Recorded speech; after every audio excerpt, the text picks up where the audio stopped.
میرے آقا صلی اللہ علیہ وسلم کے دیوانوں، وہ مہینہ آنے والا ہے، وہ رات آنے والی ہے، وہ شب آنے والی ہے جس رات اللہ اپنے بندوں کو محبت کی نظر سے دیکھے گا۔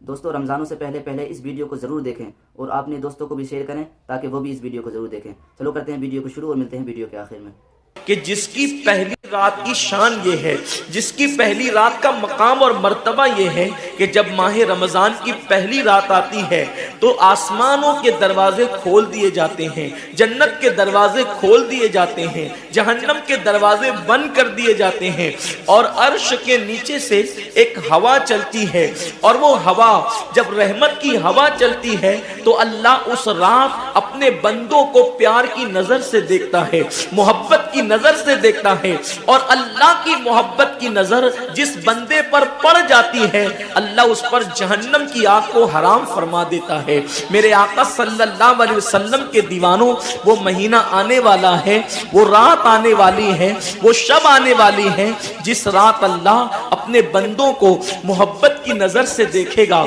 پیار کی نظر سے دیکھے گا، الفت کی نظر سے دیکھے گا۔ میرے پیارے آقا صلی اللہ علیہ وسلم کے پیارے دیوانوں، آپ اندازہ کریں کتنا وہ مقدس بندہ ہے، وہ بندہ مقدر کا سکندر ہے جس کے وجود پر میرے اللہ کی نگاہ رحمت پڑ جائے، میرے کریم کی نگاہ رحمت پڑ جائے۔ ہم کس کس کی نگاہ کے طالب ہوتے ہیں، ہم کس کس کی توجہ کے طالب ہوتے ہیں؟ ہم سوچتے ہیں کہ پیر صاحب کی نگاہ پڑ جائے گی تو میرا بیڑا پار ہو جائے گا۔ یقیناً پیر صاحب کی نظر بڑی قیمتی ہے، دیوان شاہ بابا کی نظر پڑ جائے گی تو میری تقدیر بدل جائے گی۔ یقیناً اللہ کا ولی بڑی شان والا ہے، غوث پاک کی نظر پڑ جائے گی تو میرا بیڑا پار ہو جائے گا۔ اندازہ تو کریں جس پر اللہ کی نگاہ رحمت پڑ جائے، اور وہ رمضان شریف کی پہلی رات میں ہوتا ہے کہ اللہ اپنے بندوں کو پیار کی نظر سے دیکھتا ہے، اللہ اپنے بندوں کو محبت کی نظر سے دیکھتا ہے، اور خدا کی نگاہ رحمت جس پر پڑ گئی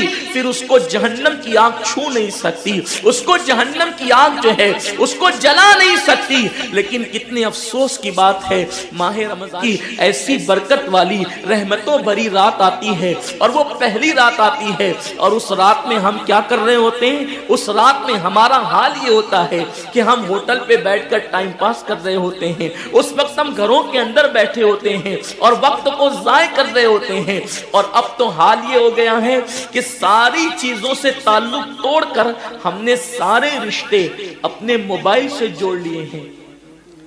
اس وقت ہمارا سب سے قریبی رشتہ دار اگر کوئی ہے تو وہ اپنا موبائل ہے۔ یہ ہنسنے کی بات نہیں ہے، یہ بہت نقصان کی بات ہے۔ اس قدر قریبی رشتہ، ماں باپ سے بھی زیادہ قریبی رشتہ موبائل سے، باپ سے بھی قریبی رشتہ موبائل سے، بیوی سے بھی زیادہ قریبی رشتہ موبائل سے۔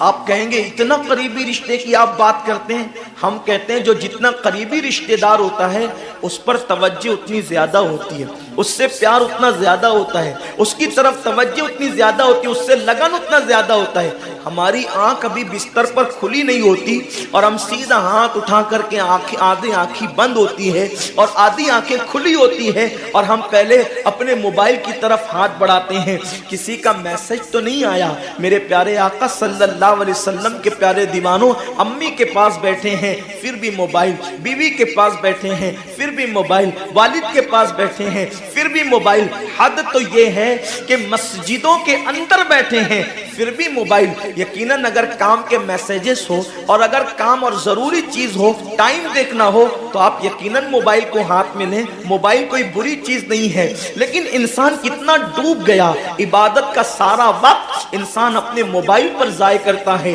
وقت کی قلت، انسان بار بار شکایت کرتا ہے وقت کی قلت دامنگیر ہے، ٹائم میرے پاس نہیں ہے، وقت میرے پاس نہیں ہے، میں بہت مصروف ہو گیا ہوں، میں بہت بزی ہو گیا ہوں۔ لیکن اس کو دیکھو کہ رات کے 2-2 3-3 بجے تک کے آن لائن رہتا ہے بلا ضرورت ہے تو کوئی بات نہیں، بلا ضرورت۔ میرے آقا صلی اللہ علیہ وسلم کے دیوانوں، موت کی تلوار ہمارے سروں پہ لٹک رہی ہے اور ہمیں جلد سے جلد موت کی تیاری کرنا ہے۔ صوفیہ فرماتے ہیں جیسے سورج غروب ہونے والا ہوتا ہے تو کسان نظر سورج پر رکھتا ہے اور جلدی جلدی کام نپٹانے کی کوشش کرتا ہے۔ اس کو یاد ہے یہ بات، اس کے ذہن میں یہ بات کہ آج کا سورج غروب ہونے ہونے سے پہلے پہلے میں نے اپنے کام کو مکمل کر دینا ہے تاکہ کل کا سورج طلوع ہونے کے بعد میں نے پھر بیج بو کر کے آگے کا کام کرنا ہے۔ میرے آقا صلی اللہ علیہ وسلم کے دیوانوں، وہ کسان اگر یہ سورج غروب ہوتے ہوتے مر گیا تو کل اس کا کام کوئی اور کر جائے گا، اس کا بیٹا بیج بوئے گا، اس کی بہو بیج بوئے گی، اس کی بیج بوئے گی، اس کے رشتہ دار بیج بوئیں گے۔ لیکن یاد رکھنا اگر دنیا کے اندر ہماری زندگی کا سورج غروب ہو گیا تو پھر نیکیوں کا بیج ہماری جگہ کوئی نہیں بو سکتا۔ اللہ رب العزت نے کبھی ماہ رمضان کی شکل میں، کبھی شب برات کی شکل میں، کبھی شب قدر کی شکل میں، کبھی اللہ اکبر ماہ شعبان کی شکل میں، کبھی لیلۃ البرات کی شکل میں، کبھی شب معراج کی شکل میں، کبھی لیلۃ الجمعہ کی شکل میں یہ حسین قیمتی لمحات ہمیں اس لیے عطا فرمائے ہیں کہ میرے بندے اگر تو گناہوں کے اندر ڈوب گیا ہے، یہ مخصوص راتیں تجھے دے رہا ہوں، مخصوص دن تجھے دے رہا ہوں، ان راتوں میں میری عبادت کر لے، ان دنوں میں میری عبادت کر کے مجھے راضی کر لے تاکہ میں تیری مغفرت کر دوں۔ اور پھر رمضان شریف کی تو بات ہی جدا ہے۔ ماہ رمضان تمام مہینوں کا سردار ہے۔ میرے آقا مصطفیٰ کریم رؤوف الرحیم صلی اللہ علیہ وسلم فرماتے ہیں ماہ رمضان کو سارے مہینوں پر ایسی فضیلت ہے جیسے مجھ محمد کو تمام مخلوق پر فضیلت حاصل ہے۔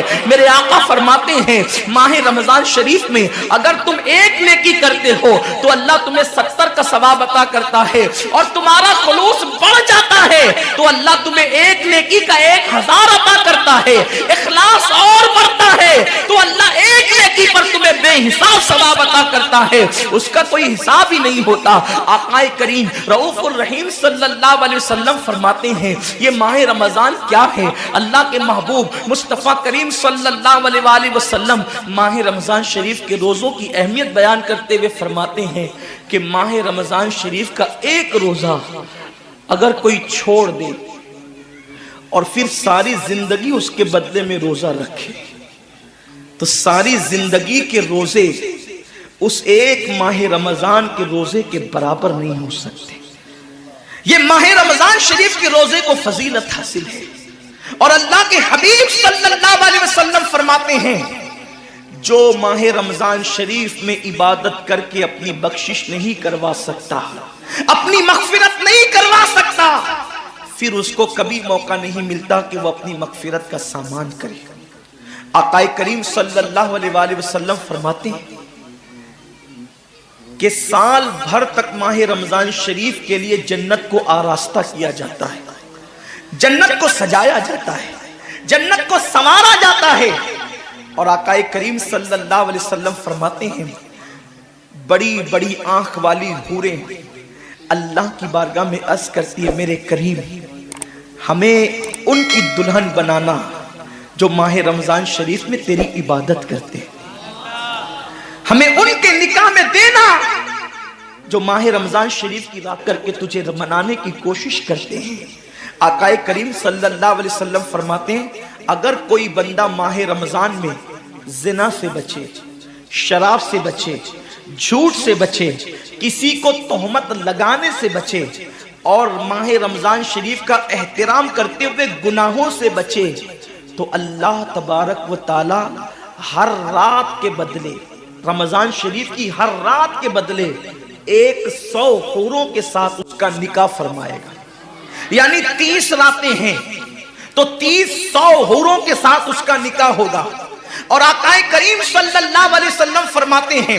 ماہ رمضان شریف کا احترام جو کرے اور احترام ماہ رمضان میں جو لغویات اور خرافات کو ترک کر دے، جو گناہوں کو چھوڑ دے، زنا کو، شراب کو، جھوٹ کو، بہتان تراشی کو چھوڑ دے، آقا فرماتے ہیں اس رمضان شریف کا احترام کرنے والے کے لیے اللہ نے جنت میں ایک ایسا محل بنایا ہے۔ اس محل کا حال یہ ہے کہ دنیا کے سارے اولین اور آخرین یعنی آدم سے لے کر آخری آنے والے تک انسان تک اگر سارے اس محل کے اندر داخل ہو جائے تو بھی اس محل کی اتنی ہی جگہ وہ لیں گے جتنی کی بکرے کی ران آپ کسی مکان کے اندر رکھتے ہیں۔